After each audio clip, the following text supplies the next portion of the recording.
revalorizar el papel de la práctica, ¿sí? Como fuente de experiencia y desarrollo para la didáctica. Si bien esta perspectiva práctica eh, propició al desarrollo de la didáctica conocimientos, ¿sí? Sobre el valor de la práctica, no tuvo buenos recibimientos, ¿sí? Porque se centró demasiado en la perspectiva de la práctica, ¿sí? Dejando o restando valor a la dimensión política y a la dimensión social, que también se hace presente en todo proceso de enseñanza-aprendizaje. Bien, en función, bueno, el último hito que tiene que ver con la perspectiva sociocultural, ¿sí? Es un,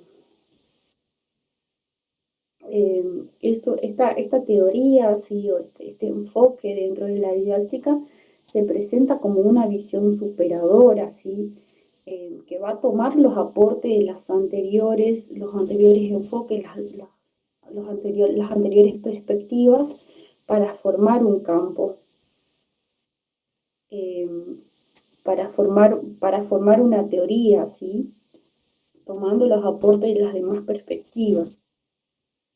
Destaca la visión de la enseñanza como social y cultural, que requiere ser pensada de una escala más amplia que el aula, ¿sí? No solamente hay que analizar la enseñanza, ¿sí? Como algo que se produce, como algo que se produce, como una acción que se produce solamente dentro del aula, sino que esta acción, ¿sí? De enseñar, ¿sí? O estos procesos de enseñanza-aprendizaje tienen características, adoptan las características de la institución y adoptan las características del contexto sociocultural. ¿Sí? Eh, También se acentúa sobre el proceso de transmisión cultural, ¿sí? En todo proceso de mediación cultural hay una mediación social activa, ¿sí? Cuando hablamos de proceso de transmisión cultural es el proceso por el cual el sujeto, ¿sí? Se va haciendo partícipe de una cultura específica, ¿sí? Una sociedad específica, incorporando a través de los aprendizajes herramientas culturales, el lenguaje, forma de relacionarse dentro de este contexto social, y donde siempre esa mediación va a ser activa, ¿sí? En esos intercambios de este proceso de transmisión cultural, el sujeto va a ir manteniendo diferentes relaciones, ¿sí? Que van a servir como soportes o andamios para seguir desarrollando ese proceso de transmisión cultural, ¿sí? Desde la niñez, ¿sí? El sujeto va a incorporarse a la cultura a través de los adultos, ¿sí? El papel del sujeto que enseña, como la mamá, ¿sí? Que enseña valores, el papá que enseña valores, ¿sí? Que enseña el lenguaje, la forma correcta de expresarse, por ejemplo, ¿sí? También el sujeto se va a ir formando eh, a través de herramientas culturales, ¿sí? Como libros, ¿sí? Como escuchar una canción, como leer el diario, ¿sí? Que son herramientas culturales.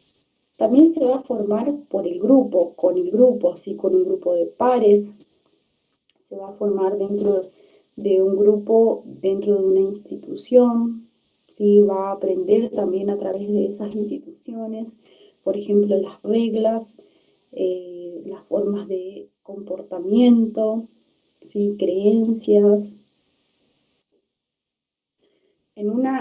Acá habla la autora de una sinergia de relaciones recíprocas, ¿sí? El sujeto en esta perspectiva no es visto como un sujeto pasivo, sino como un sujeto que dentro de este proceso de enseñanza-aprendizaje es activo, ¿sí? Porque constantemente está en relación, ¿sí? Y tanto la figura del docente como la figura del alumno, ¿sí? Van a aprender en este proceso de enseñanza-aprendizaje. Bien, esto entonces es todo lo que tiene que ver con los hitos de la didáctica. ¿Hay alguna consulta sobre todo lo desarrollado hasta acá?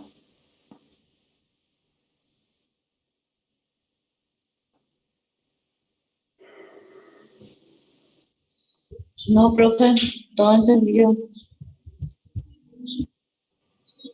Sí, profe, se entendió bastante bien. Bien. ¿Nadie hay que hacer alguna consulta?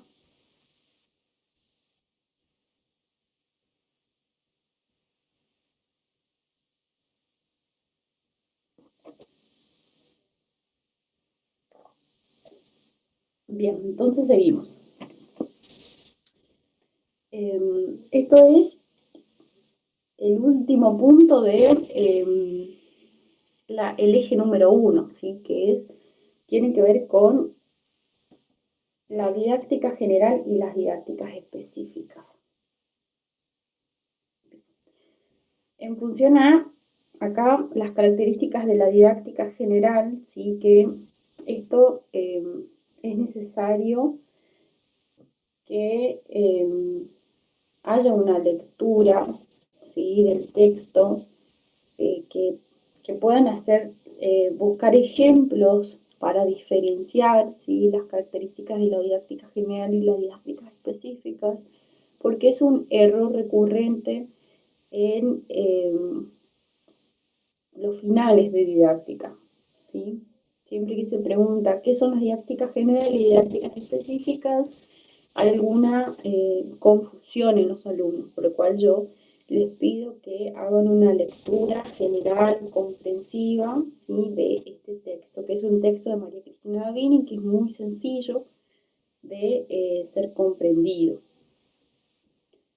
Bien, la didáctica general se ocupa del análisis y formulación de criterios y metodología en distintas orientaciones de la enseñanza, ¿sí? Que tiene que ver con esta doble dimensión, ¿sí? De la didáctica general, que por un lado explica, ¿sí? Analiza y explica el proceso de enseñanza-aprendizaje, ¿sí? Cómo se da, con qué características, en contextos socioculturales, institucionales y áulicos propios, singulares, ¿sí? Y a la vez va a proponer criterios y metodologías de acción, ¿sí? Orientados, ¿sí?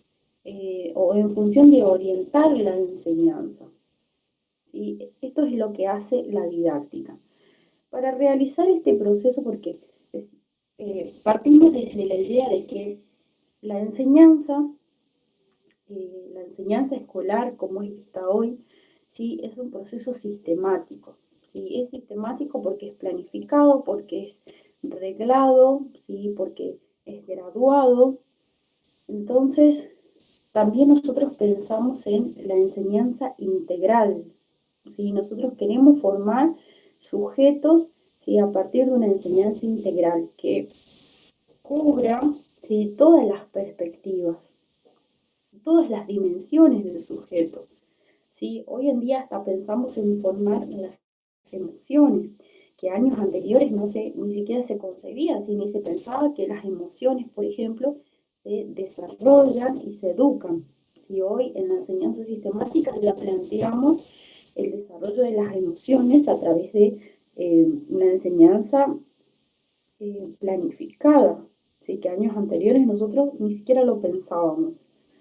¿Sí? Por lo cual, si nosotros pensamos que la enseñanza tiene que ser integral, tiene que ser planificada porque la enseñanza escolar es una enseñanza intencional, ¿sí? Porque nosotros queremos formar de un determinado sujeto, un sujeto que se pueda introducir eficientemente, ¿sí? O eficazmente en un contexto social, en un contexto laboral, ¿sí? En un contexto cultural. Entonces no podemos improvisar, ¿sí? Nosotros tenemos que pensar y planificar esa acción que vamos a llevar adelante con nuestros alumnos. Y tenemos que pensar y planificar siempre partiendo de la idea que nosotros tenemos que formar a ese sujeto en la integralidad, ¿sí? Que tenemos que abarcar todas esas dimensiones. Entonces, si partimos de que la enseñanza es intencional y es integral, ¿sí? La didáctica se va a ocupar de estudiar la enseñanza en toda su estructura y su lógica.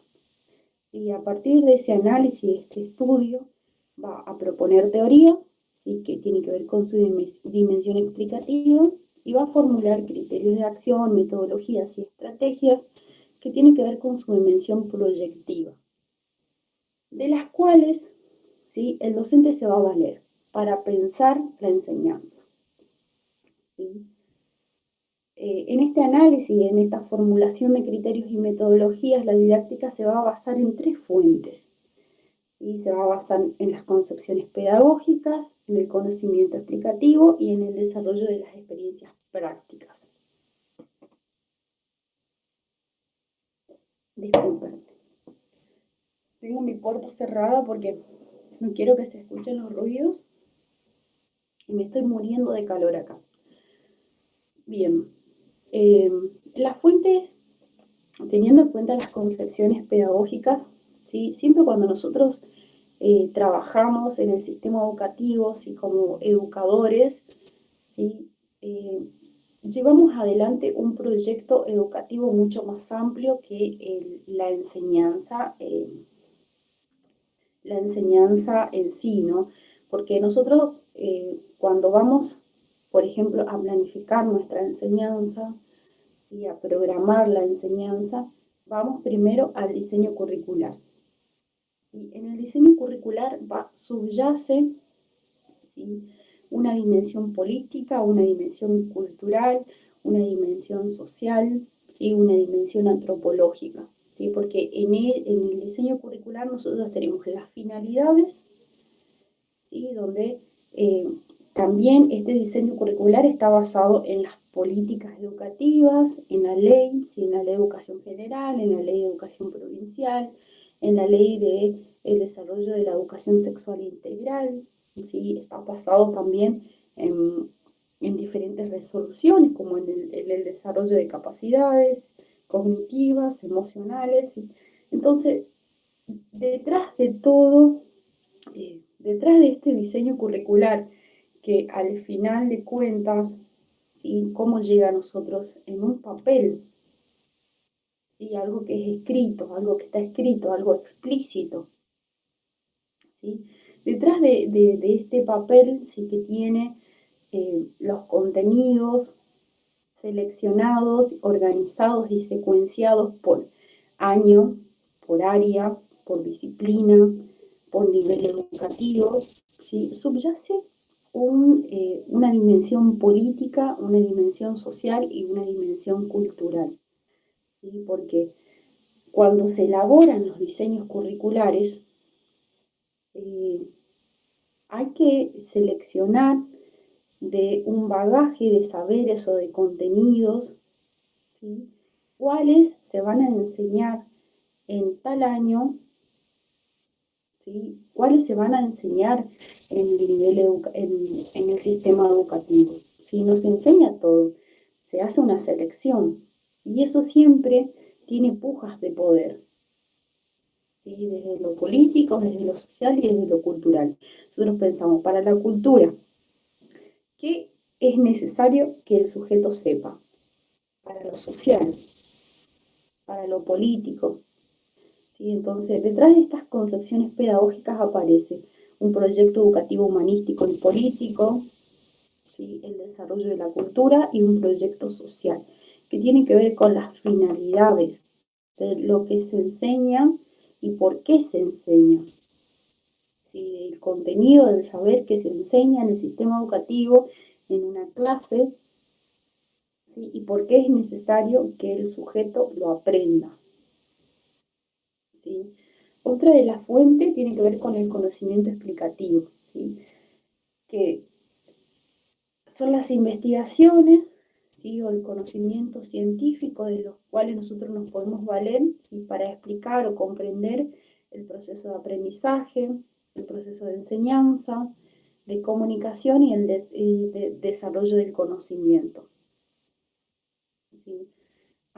Con anterioridad, ¿sí? En años anteriores, incluso si vamos de vueltas a los hitos de la didáctica, podemos ver que dentro del campo de la psicología, ¿sí? De la psicología evolutiva o de la psicología del aprendizaje, según la etapa histórica, cada autor o cada enfoque propone o dice que la enseñanza se produce de tal manera. ¿Sí? Jean Piaget y Brunner, por ejemplo, que están dentro del enfoque cognitivo, ¿sí? Van a decir que el aprendizaje se produce, ¿sí? Por procesos intelectuales, por procesos cognitivos.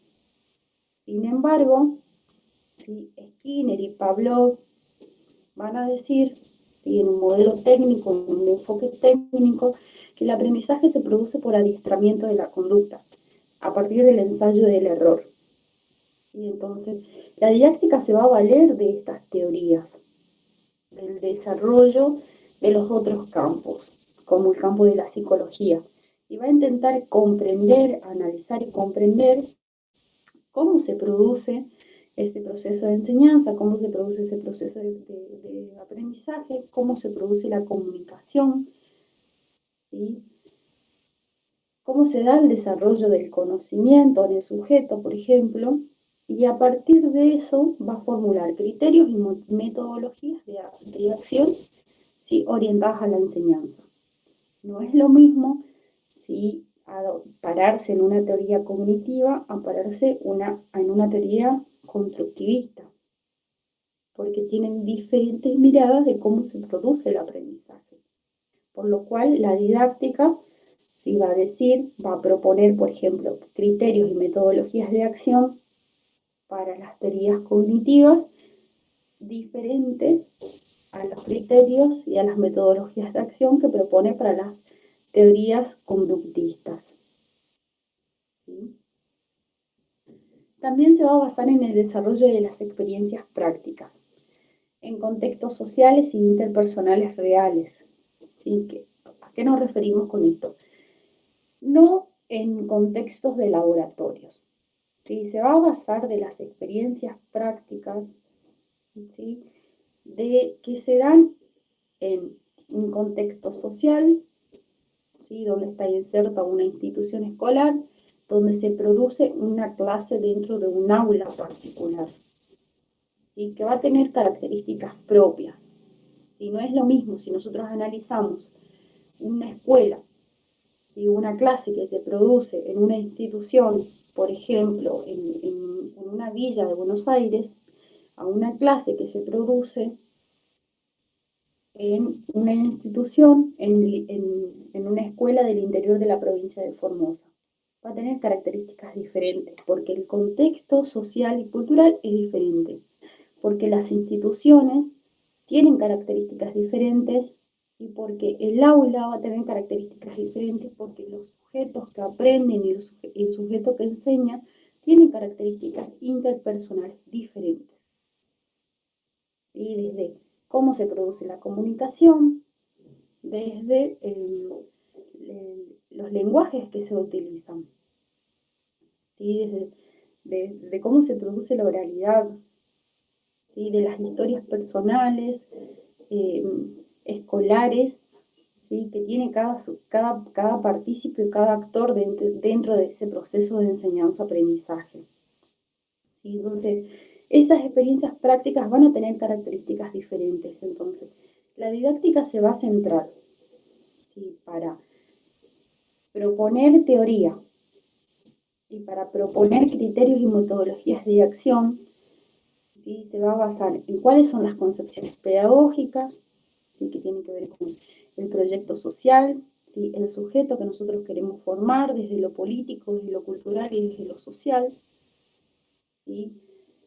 Va a tomar este conocimiento explicativo de cómo se produce el aprendizaje, cómo se produce la enseñanza, cómo se produce la comunicación y el desarrollo del conocimiento, ¿sí? Y va a tomar estas experiencias prácticas que se dan en contextos reales, ¿sí? Para proponer estos criterios y estas metodologías de acción, por un lado, y para explicarlos por el otro, ¿sí? Produce metodologías de acción y apoyo sistemático para quienes enseñan. Esto va a ser la didáctica general, va a estudiar, va a analizar la enseñanza en general, en forma integral, y no va a ser recortes de la realidad, ¿sí? Y en función a estos análisis que se hagan desde las concepciones pedagógicas, desde el conocimiento explicativo y desde el desarrollo de las experiencias prácticas, va a proponer metodologías de acción de las cuales el docente se puede valer, ¿sí? Para pensar la enseñanza. Sin embargo, las didácticas específicas, ¿se entendió ahí, chicos?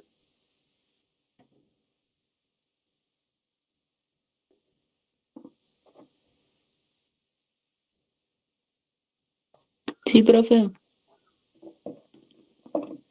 Bien. Las didácticas específicas van a partir desde un recorte de la realidad de la enseñanza, ¿sí? Y se van a focalizar en dos factores. Por un lado, el contenido que se enseña, ¿sí? Y por el otro, de las características evolutivas del aprendiz. Para proponer, para explicar también la enseñanza, ¿sí? Para explicar cómo se da el proceso, para proponer teorías, perdón, y para proponer metodologías de acción, ¿sí? Siempre centrados en una realidad, en un recorte de la realidad, ¿sí? Eh, Teniendo en cuenta los contenidos de enseñanza, ¿sí? Los contenidos que se enseñan, por ejemplo, en matemáticas, o sea, los contenidos del área, ¿sí? De la unidad curricular de matemática, es muy diferente a los contenidos de las disciplinas de las ciencias sociales, por ejemplo. ¿Sí? Una tiene que ver con la enseñanza de las ciencias exactas y otra tiene que ver con la enseñanza de las ciencias sociales.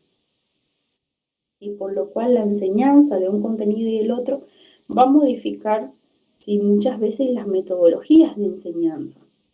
¿Sí? No es lo mismo enseñar proporcionalidad, ¿sí? A enseñar la democracia, ¿sí? O el gobierno, ¿sí? O los modelos de Estado.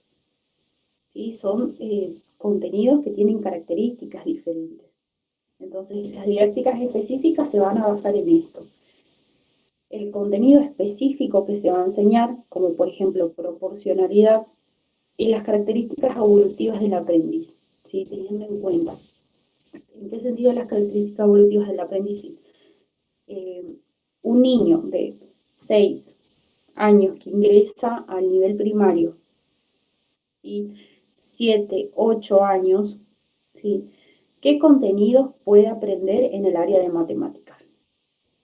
¿Sí? En primer grado, primero le podemos enseñar los números y las tablas, a sumar y a restar. En segundo grado, le vamos a enseñar a multiplicar y a dividir. Se va a seguir desarrollando en tercer grado. Recién en segundo ciclo le vamos a enseñar proporcionalidad. ¿Por qué? Porque las características evolutivas recién en segundo ciclo le permiten al aprendiz aprender este contenido, ¿sí? Al alumno aprender este contenido, ¿sí? Porque es un contenido que tiene características complejas, ¿sí? Requiere de procesos cognitivos complejos, requiere que el alumno ya sepa ciertos contenidos del área de matemáticas, requiere que el alumno ya tenga desarrollado ciertas estructuras mentales, que ya sepa realizar procesos mentales por sí solo, sin ayuda de los deditos, por ejemplo. ¿Sí? Entonces, las didácticas específicas se van a basar en esto. Bueno, tengo los contenidos propios de esta disciplina, ¿sí? Las tenemos que enseñar a un alumno, pero también tenemos que tener en cuenta cuáles son las características evolutivas del aprendiz. Entonces, en función a eso, nosotros van a construir, las didácticas específicas van a construir, ¿sí?, las teorías, ¿sí?, y las metodologías de acción de las cuales se van a valer, ¿sí?, los docentes. El profesor de matemáticas se va a valer de las teorías de las didácticas específicas de matemáticas, ¿sí?, el profesor de lengua de la didáctica de la lengua, ¿sí?, el profesor de ciencias experimentales de la didáctica de las ciencias experimentales, y así. Hay teorías propias, ¿sí?, dentro de cada campo. Por ejemplo, en el campo de lengua, sí, no sé si ustedes ya estarán trabajando, sí, o lo van a trabajar el año que viene recién, existe, por ejemplo, el modelo multicomponencial. ¿Sí? Que el modelo multicomponencial, ¿sí?, se desarrolla en la enseñanza del lenguaje en la alfabetización inicial. ¿Sí? Cuando el docente tiene que hacer la lectura andamiada, por ejemplo, desde qué edad el niño ya puede comenzar a hacer una lectura silenciosa, ¿sí?, que son metodologías de acción que se proponen dentro de las didácticas específicas, en este caso de la didáctica de la lengua. ¿Sí? Si bien son dos campos que se desarrollan de maneras diferentes, ¿sí?, están íntimamente relacionados. ¿Sí? Las didácticas específicas se valen de los avances y de las teorías, ¿sí?, que propone la didáctica general para ir desarrollando sus teorías. ¿Se entendió, chicos?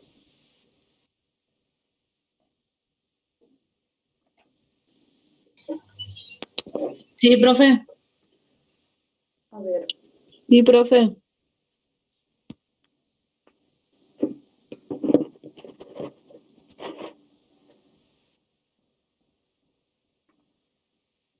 ¿Quedaron algunas dudas hasta acá?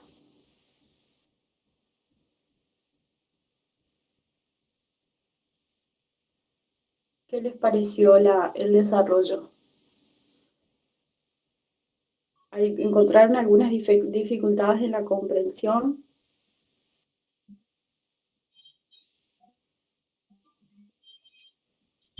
No, profe, está bien, es más con el Power que nos pasa, está re bien explicado a comparación del material que veníamos trabajando. Sí, profe, es más entendible como usted explica que leer del material. Sí. Es como más complicado por eso. Sí, por ahí yo pensaba mucho en la complejidad que tienen por ahí los textos para comprender, porque por ahí todavía no hay ninguna base, ¿sí?, para comprender didáctica, ¿sí?, para las teorías de la didáctica general. Pero es muy necesario que ustedes lean todos los textos, ¿sí? Yo les voy a dejar este Power en el aula, pero también es necesario que ustedes vuelvan a leer los textos, ¿sí? Y ir orientándose a partir del Power que yo les paso. Igual, mañana vamos a seguir de vuelta con el eje número 2, ¿sí? También les voy a hacer un Power, también se los voy a pasar. Y también es necesario que ustedes hagan una lectura, realicen una lectura, ¿sí?, de todo el material propuesto por la cátedra, para ir ampliando las opciones, ¿sí? Una vez que tengan estos powers y después de la explicación, si ustedes vuelven a leer los textos, les va a resultar más fácil la comprensión. Pero si era necesario, sí, porque siempre es necesario, no importa la edad o el nivel en el que se estén formando, sí, siempre es necesario un andamio por parte del docente, ¿sí? La idea es desarrollar todo lo que se dio hasta lo que se llegue a dar a fin de año, ¿sí?, para que ustedes también estén frescos y entiendan, ¿sí?, comprendan a la hora de sentarse a leer o a estudiar para rendir los finales, para que no se produzcan errores conceptuales y para que no les parezca, no les resulte más difícil, ¿sí?, estudiar, ¿sí?, o aprender los contenidos. esta semana yo ya les voy a subir material para seguir desarrollando el eje número 3 y que nosotros estamos abordando ahora currículum. Creo que con el último material que voy a subir ya vamos a cerrar la unidad número 3. ¿Sí? Y la semana que viene, si Dios quiere, ya vamos a entrar a la unidad número 4, ¿sí? Que es programación. No es larga la unidad, pero es muy importante, ¿sí? Estos contenidos que se desarrollan son muy importantes para la práctica número 3, porque en la práctica número 3 ustedes ya comienzan a realizar planificaciones, comienzan a realizar secuencias didácticas, ya van a tener las primeras experiencias prácticas desde el posicionamiento del rol docente, ¿sí? Entonces es necesario que tengan la teoría para poder ir a la práctica, ¿sí? Así que falta muy poco para culminar el año, así que espero que lleguen con todas las pilas a fin de año. Bien, ¿alguna consulta? Profe, me consulto, ¿el examen final es individual o podemos rendir así en grupo? Sería. Eso todavía no está definido. De todas formas, yo les voy a avisar, ¿sí? cómo va a ser. Tengo pensado elaborar un material que les sirva para preparar su final, ¿sí? Por lo menos con algunas preguntas similares a las que se les puede realizar en el examen.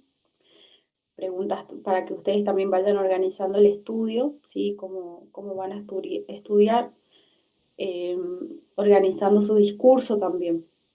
Pero todavía no puedo definir porque nosotros, eso generalmente se trabaja en acuerdo con la profe Candia, que la profe Candia está en didáctica de los otros cursos. Así que eso siempre lo trabajamos en acuerdo con la profesora Candia. No sé si la conocen, la profesora Graciela Candia. Pero, sí, profe, es nuestra profe. Bien. Siempre con la profe Graciela, nosotros cuando llegamos a los finales, sí resolvemos cómo vamos a tomar para que no haya diferencias entre grupos, ¿sí? Así que yo les voy a estar avisando. De todas formas, yo pienso elaborarles algún documento que les sirva a ustedes para prepararse para el final, ¿sí? ¿Como un modelo de examen sería, profe? ¿Cómo? ¿Como un modelo de examen sería? No un modelo de examen, sino como algunos Una guía. Algunos tips para estudiar y una guía. ¿Sí? Desde cómo leer los textos, desde cómo organizarse, cómo organizar los apuntes, desde cómo crear esquemas integradores, desde cómo preparar el discurso para rendir un final, ¿sí? Con una guía que les va a servir muchísimo. Y creo que lo van a necesitar porque, bueno, como no tuvimos la posibilidad de trabajar en la presencialidad y por ahí, si bien hay algunos alumnos que me conocen, como Mariana y Fanny, ya me tuvieron el año anterior, creo que fue, como profe, así que ya saben más o menos cómo trabajo, pero por ahí con la mayoría del grupo no nos conocemos, entonces es por ello que pienso elaborarle algún documento que les sirva a ustedes para prepararse para el final. Bueno, muchas gracias. No, de nada. Bien. Si no hay consultas, seguimos mañana. Profe, en el aula virtual me da la opción para entregar la última actividad. ¿Cómo le puedo mandar? Yo estuve intentando ingresar al aula hoy, pero hay un error en el sistema, al parecer está colapsado el sistema, ¿sí? Quería generar la clase para que ustedes puedan subir la actividad, pero no pude ingresar, ¿sí? Incluso recién estaba recibiendo mensajes de varios alumnos que me están mandando que también les aparece como error, como que la página queda colgada y no pueden ingresar. Así que yo apenas pueda ingresar, voy a habilitar para que puedan cargar los trabajos. Sí, de todas formas le voy a mandar un mensaje que ya está habilitada la clase.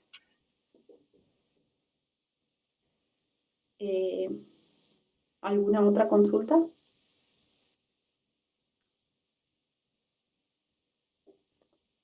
¿No? Bueno. Mañana de 18, sí, les voy a mandar es la primera vez que utilizo Meet como administradora. Sí, tenía miedo a que algo no me salga.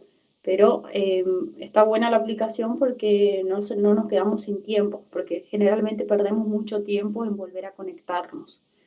Así que con Zoom. Así que mañana vamos a volver a utilizar esta misma plataforma que está buena para trabajar. Revisen los textos que vimos en la unidad número 2, así vienen más frescos y se pueden sacar todas las dudas. Bien, estamos entonces, nos vemos mañana de 18 horas en adelante. Sí, profe, hasta mañana. Bueno, profe, Chao, hasta mañana. hasta mañana. Hasta mañana, profe. Hasta mañana.